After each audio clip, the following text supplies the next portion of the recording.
Assalamualaikum warahmatullahi wabarakatuh. Halo semuanya. Izinkan saya untuk sedikit bercerita, memberikan penjelasan secara menyeluruh dari pihak saya atas berita-berita, ejekan dan hal negatif lainnya yang mengenai saya yang sedang beredar sekarang ini. Teuku Ryan akhirnya memberikan klarifikasi mengenai rumah tangganya dengan Ria Ricis. Melalui channel YouTube miliknya, Teuku Ryan menjelaskan semua hal yang sudah menjadi viral dan berkembang di masyarakat. Teuku Ryan pertama menjelaskan perceraiannya bukan karena kekerasan dalam rumah tangga dan pihak ketiga. Itu sama sekali bukan menjadi alasan keduanya bercerai. Selanjutnya, bapak satu anak itu menjelaskan soal pekerjaan yang dimilikinya. Ia menjelaskan sebelum menikah dengan Ria Ricis, sudah memiliki pekerjaan di salah satu BUMN di Aceh. Tapi dirinya memutuskan keluar dari pekerjaannya karena menikah dan ikut Ria Ricis ke Jakarta. Selama pernikahan, Teuku Ryan menjalankan tugasnya sebagai seorang suami yang baik. Ia akhirnya mencoba terjun ke dunia hiburan Indonesia dengan menjadi konten creator sama seperti Ricis. Di akhir video, dia melepaskan cincin kawin yang melingkar di jari manis. Itu sebagai pertanda bahwa dirinya ikhlas berpisah dengan Ria Ricis. Ketika melepas cincin kawin dari jari manisnya, Teuku Ryan tampak berkaca-kaca dan menahan tangis. Seperti yang Anda ketahui, hubungan pernikahan saya telah berakhir dengan adanya keputusan dari pihak pengadilan agama. Walaupun saya kecewa dan sedih, saya berusaha untuk menghormati keputusan yang sudah dijatuhkan. Saya selama ini bersifat pasif cenderung diam, dikarenakan saya sedang memperjuangkan pernikahan saya untuk tidak jadi berpisah. Namun karena sudah final, makanya saya ingin menjelaskan hal-hal yang menjadi simpang siur dan cenderung membunuh karakter saya. Sehingga sudah waktunya untuk saya speak up apa yang sebenarnya terjadi. Apabila penjelasan saya di sini kurang baik atau nggak diterima oleh Anda semua, saya paham. Karena semua orang punya pengertian, punya pemahamannya masing-masing, dan saya hormati. Tapi tolong diingat, saya sebagai manusia dan saya sebagai ayah dari seorang anak saya yang Masya Allah luar biasa, Syed Reva Ramuana, hanya ingin meluruskan dan menjaga marwah saya dan keluarga saya. Dari pertama saya mengenal ibunya Muana, ya saya hanya ingin bisa membangun sebuah keluarga yang sakinah, mawaddah, warahmah. Ibunya Muana adalah seorang wanita yang luar biasa dengan pribadi yang kuat. Dari pertemuan saya pertama dengan beliau, saya sudah yakin beliau adalah wanita yang terbaik untuk menjadi istri dan ibu dari anak saya.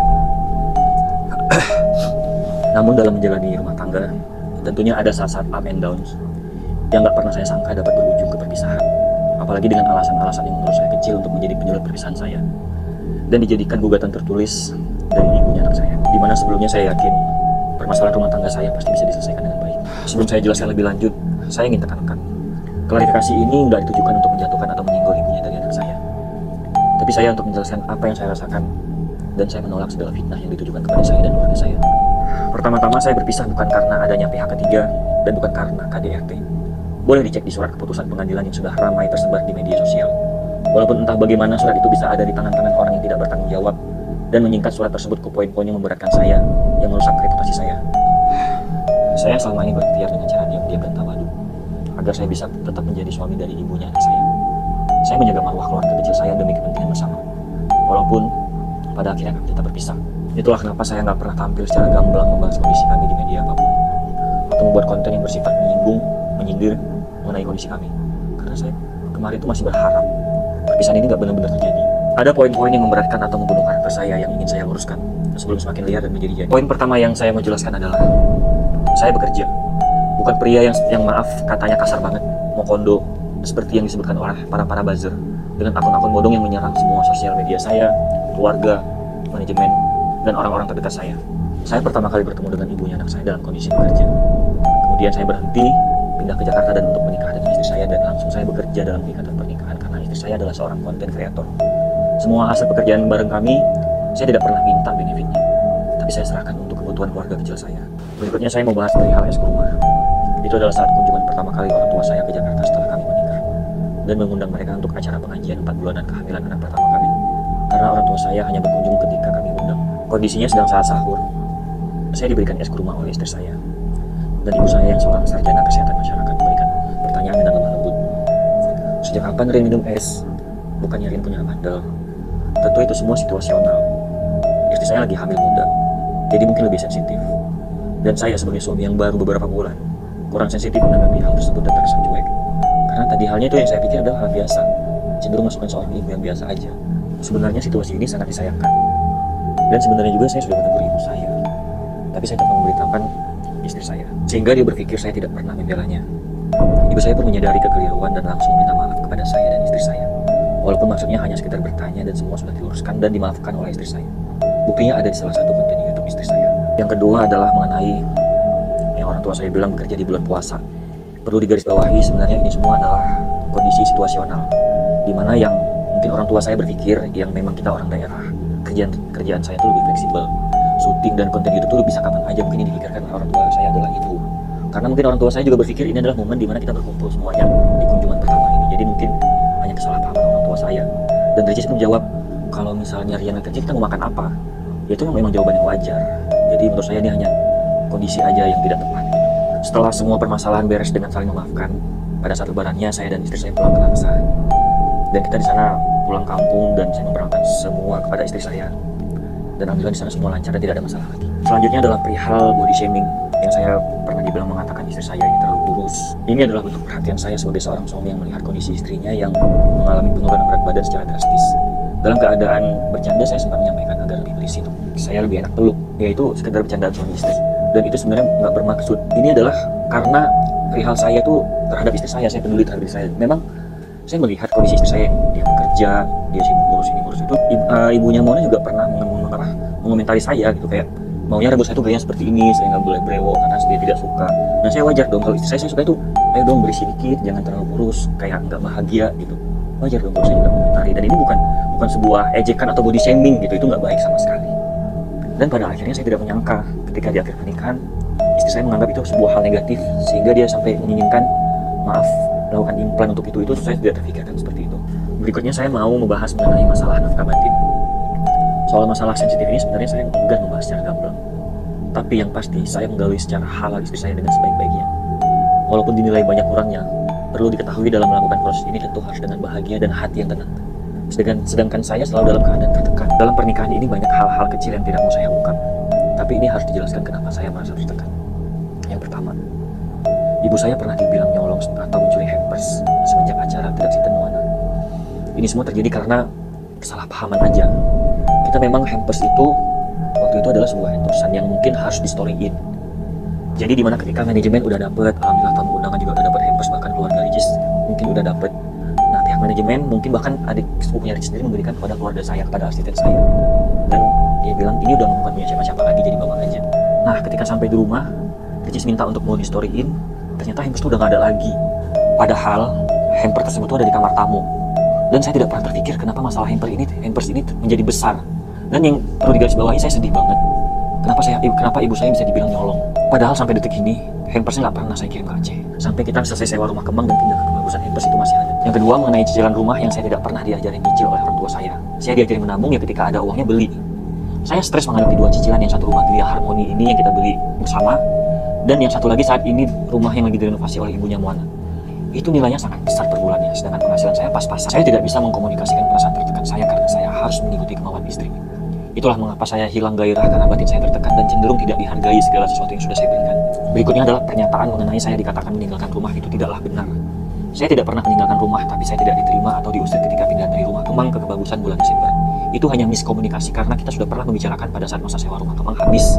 Kita membicarakan bahwa sebagian barang diletakkan di rumah Gria karena banyak banget barang-barang besar dan kecil yang nggak muat di rumah Kebagusan untuk rumah sementara sebelum rumah yang direnovasi sekarang selesai. Jadi setelah beberapa hari sampai minggu saya tinggal di Kebagusan setelah rumah sewa Kemang habis, saya dapat info dari asisten saya bahwa Mbak bilang barangnya Bapak diseluruhkan semua ke rumah Gria.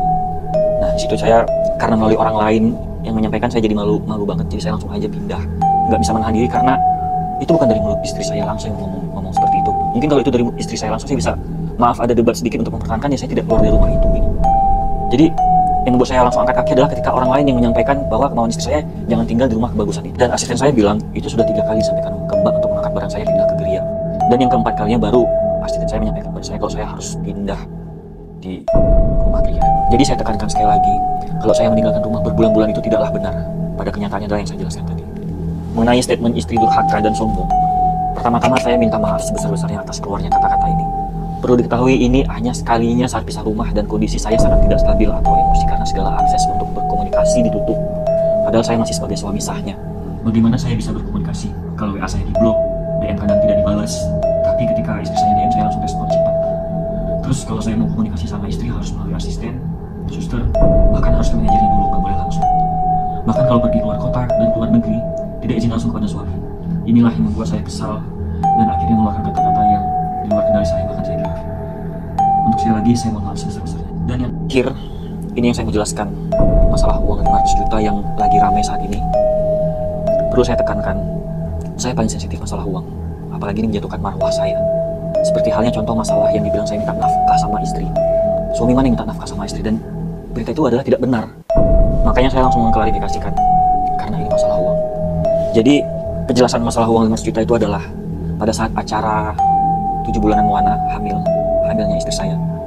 Tiba-tiba saya disamperin sama mbaknya Ricis, dan dia bilang, Rian, ada masuk rezeki 500 juta buat Rian di rekening.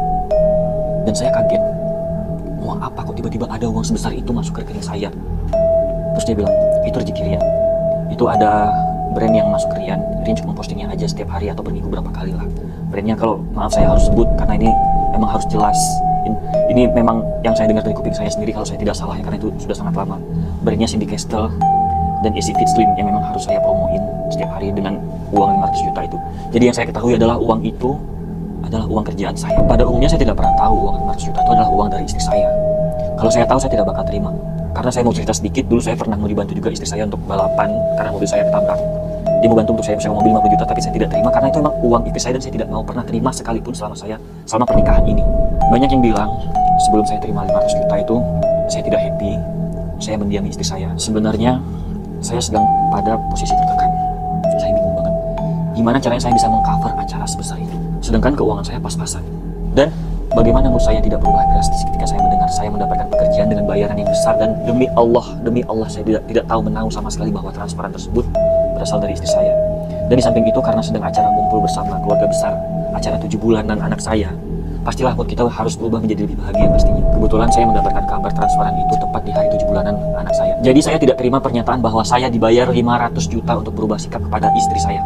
Karena yang saya tahu itu adalah pekerjaan beneran dan saya melakukan SOW-nya dengan sebaik-baiknya. Demikian penjelasan saya mengenai berita-berita dan cemoohan yang tidak benar dan zulim. Kepada Anda semua, khususnya ibu dari anak saya minta maaf kalau saya bukan manusia yang sempurna.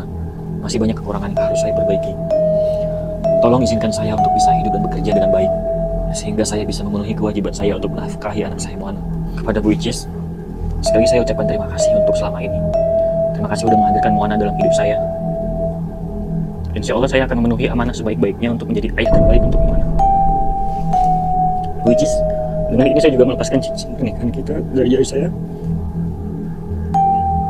Sebagai bukti saya sudah ikhlas melepaskan kamu sebagai istri saya. Saya mohon maaf jika banyak salah kata dalam klarifikasi ini. Wassalamualaikum warahmatullahi wabarakatuh.